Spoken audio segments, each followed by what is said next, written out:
Hello everyone, it's Neon Nights again. Hope you're all doing okay, hope you're staying indoors, hope you're looking after yourself, hope your family are all well after a week of pure isolation. I hope you've enjoyed what we've been putting on over the last week or so, all the content and the different videos and whatever. We're just trying to give you something a bit different every night just to keep you as sane as possible during what is a difficult time for everyone. Also I want to say quickly as well that I shaved off my hair for charity, and I know a few people donated towards that, so I want to say thank you to everyone who did. We raised nearly £500 in 24 hours for a charity called Little Princess Trust, which is a great little charity who make real hair wigs for children who've lost their hair to cancer and different illnesses. Obviously at the moment they can't take donations of real hair because it might transmit the virus, so the money's gone to them to try and help them out during a difficult time. So thank you for everyone who donated to that. So, first of all, I want to talk about last week's competition. Thank you to everyone who entered. I know that you were a bit nervous about submitting scores, but Super Ghouls and Ghosts, as you probably saw from my video, is a really difficult game. So no need to be embarrassed at all. Some really good scores on there, but there was one eventual winner, which was Ian Wall. So, well done, Ian. These scores should be on my left-hand side or your right-hand side now for you to check out. I'm also going to leave the scoreboard on the Neon Nights webpage throughout the isolation period. I've got an area on there called the isolation tournaments, which you can go on there, and what should happen is you should go on there, you should be able to see the scoreboards like you do with the arcade games that we've got, and then it should have the rules at the bottom. So if you want to keep playing, I will. If you want to keep submitting scores, I will keep updating the scores.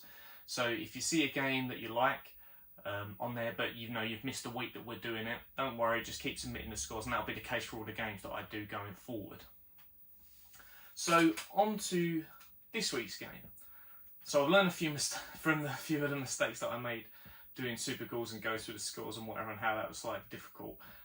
So we had a vote for the games that we were going to do this week, and there was one clear winner, and that was submitted by Caitlin Hawes. And the game was Streets of Rage 2, which is good because it's a fairly popular game, which most people will have. Came out obviously on the Sega Mega Drive.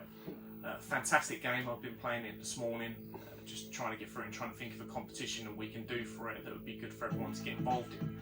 Unfortunately, it wasn't that hard to think of a competition because the game lends itself quite well to it. So the competition for this week is simply going to be the highest score on Streets of Rage 2.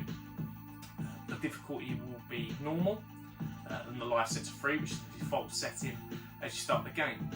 You can use all your lives, as many lives as you like, you can use as many continues as you like. However, if you use a continue, your scores do go back to 0 on the game. And the way you get the score out of the game is when you lose your life, or all your lives, or you'll ask you to put in your initials. If you put in your initials, it will go to a high score screen, even if you do it mid-game. So say you lose one of your continues midway through the game but then keep going, it will still submit the score you just put into the high score table. And then if you just decide to actually run down the clock, or you actually finish the game, it will come up with a higher scoreboard. And I just need you to take a screenshot there of the higher scoreboard, and it will tell me obviously your initial score you got, and it will tell me what level and what difficulty you're playing on. So there's no real need for you to send me any other evidence. All you need to do is screenshot of the page after you've finished your attempt on the high score screen. If you miss that and you don't get your screenshot the first time round, just press the reset button if you're playing it on the Mega Drive console, and once it's gone through the initial title screen and the demo, it will show you the high scoreboard again, and it will have saved your score if you just press reset. So don't turn it off and on, just press reset, and it will come back and show you the score again, and you can take a screenshot of it there. It's a fantastic game. I think anyone who had a Mega Drive probably owned Streets of Rage 2. It's the Sega version of Final Fight, but I think it's much better, to be honest. The music's one of the most iconic bits of music in the 16-bit era. Just a fantastic all-round game. So get playing. I will get the scoreboards up, same as this last week with Super Ghouls and Ghosts. Submit the scores via email, so just the name of the game and the subject title with your name and the score. I'll then collate that all together and put that into a high score board, which I will put on the webpage at the end of next week and share it on the groups. So the prize for this week, because we will do a prize for this week, I think we've ironed out the bumps and creases from last week's game and the issues we had there. So the prize for this week will be free entry to the arcade on our opening party, which we have, which will hopefully be not too far in the distant future. Hoping in about 2 or 3 months we will have a big opening night. So the prize for this will be entry to the arcade for that night. Obviously, if you can't make that night, then we'll sort out entry for the arcade another day or weekend or whatever for you.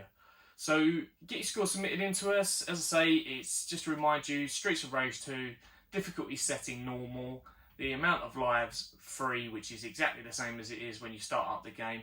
Play it for, I think it's available on the Mega Drive Mini, so if you've got that, play that there.